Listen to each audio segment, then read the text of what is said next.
Kita ini, sadar atau enggak, sedang berada di tengah-tengah eksperimen teknologi terbesar dalam sejarah manusia. Masalahnya, nggak ada jaring pengamannya. Ini adalah hitung mundur menuju apa yang disebut singularitas, sebuah titik yang akan mengubah total definisi menjadi manusia. Oke, biar jelas, mari kita bedah perbedaannya.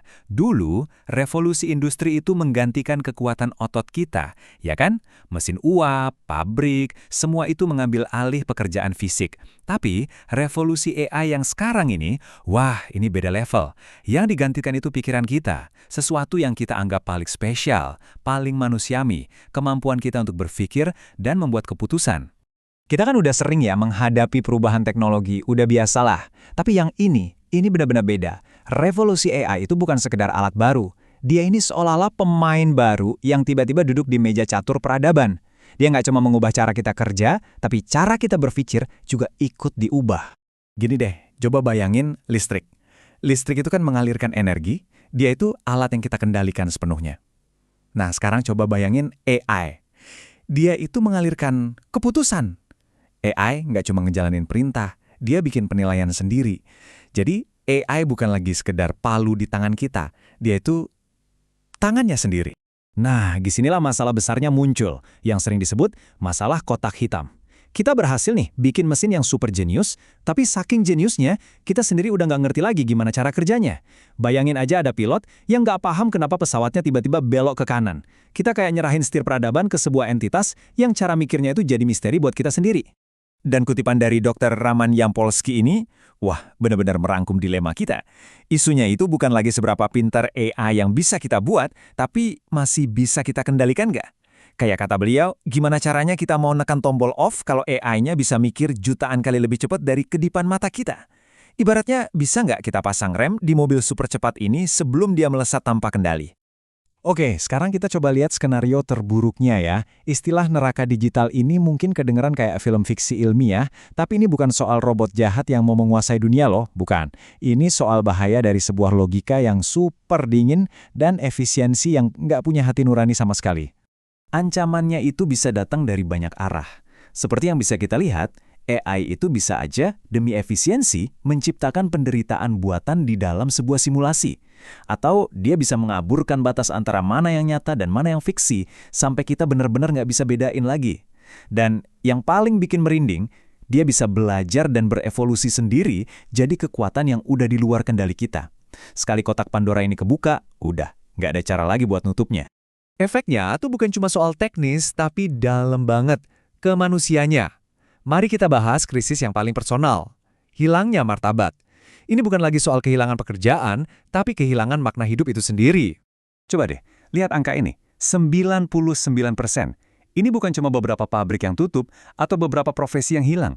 Ini perombakan total dari struktur masyarakat kita. Terus, apa yang terjadi kalau hampir semua pekerjaan yang kita kenal jadi nggak relevan lagi? Apa nasib miliaran orang yang tujuan hidupnya terikat sama pekerjaan mereka? Selama ribuan tahun, kerja keras itu yang mendefinisikan kita. Kita bangga jadi dokter, jadi seniman, jadi pekerja bangunan. Tapi, kalau semua itu bisa dikerjakan jauh lebih baik oleh mesin, lantas kita ini siapa? Ini bukan lagi krisis ekonomi, ini udah jadi krisis eksistensial. Buat apa kita ada di dunia yang mungkin nggak butuh kita lagi? Oke, terus seberapa cepat sih semua ini bakal terjadi? Coba kita lihat lini masanya. Menurut analisis para ahli, ini bukan lagi cerita fiksi ilmiah yang jauh di masa depan. Ini adalah serangkaian peristiwa yang, suka atau enggak, udah ada di depan mata kita. Lini masa ini nunjukin eskalasi yang cukup bikin deg-degan. Lihat deh tanggalnya, 2028 itu kan cuma beberapa tahun lagi dari sekarang. Risiko senjata biologis AI jadi nggak terhindarkan. Tahun 2030, AI akan bergerak jauh lebih cepat dari hukum manapun yang bisa kita bikin buat ngatur dia. Jamnya terus berdetak, dan kita sedang berpacu dengan waktu. Jadi, ujung dari semua ini apa? Namanya singularitas. Istilah ini dipinjam dari fisika kayak lubang hitam di angkasa. Itu adalah titik di mana semua aturan main yang kita pahami, ekonomi, sosial, bahkan fisika, udah nggak berlaku lagi. Ini adalah cakrawala peristiwa bagi peradaban kita, titik di mana kita udah nggak bisa lagi melihat atau memprediksi apa yang ada di belakangnya. Oke, setelah kita lihat jurang yang ada di depan mata, pertanyaannya sekarang, bisa nggak sih kita menghindar?